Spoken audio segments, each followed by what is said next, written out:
بلا ما تعقد الامور. رمضان راه غير شهر واحد، هو شهر ديال العباده اللي كتربي فيه النفس ديالك وكتراجع فيه راسك. ما كاينلاش تعقد بزاف التغذيه.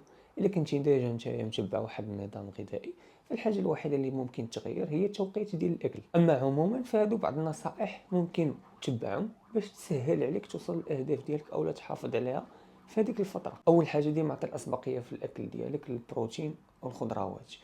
حاول دائما انك تاخذ بروتينات سريعه الهضم خلال فتره الافطار، وشحال ما قربتي للسحور تكون بروتينات بطيئه الهضم. كنتي من النوع اللي ما كياكلش بزاف وخايف طيح الوزن بشكل حاد، حاول تعطي اسبقيه للسعرات على شكل سوائل. ماشي ضروري تشرب اطروات ديال الماء، وممكن تعوض الماء بسوائل اخرى اللي كاينين بعضها اللي كيحسنوا الرطوبه احسن من الماء، كمثلا الحليب وعصير الليمون. وضع الفواكه المكسرات حتى هي عامره بالالكترولايتس اللي غادي تعاونك انك تحافظ على الرطوبه ديال الجسم اثناء الصيام. والا كانوا شهوات سير بالمبدا ديال التبصيل، بمعنى انك غتشد واحد التبصيل غتحاول النص ديالو اولا واحد الجزء كبير منه تعمرو بكميات مهمه من مصادر البروتين والخضروات، وداكشي اللي بقى لك في هذاك التبصيل ديرو كيف ما بغيتي. دير فيه شهوات، دير فيه مصادر سكريات الى اخره. واخيرا حاول تمشى مزيان وراء الافطار اولا في الفتره ديال الافطار باش انك تساعد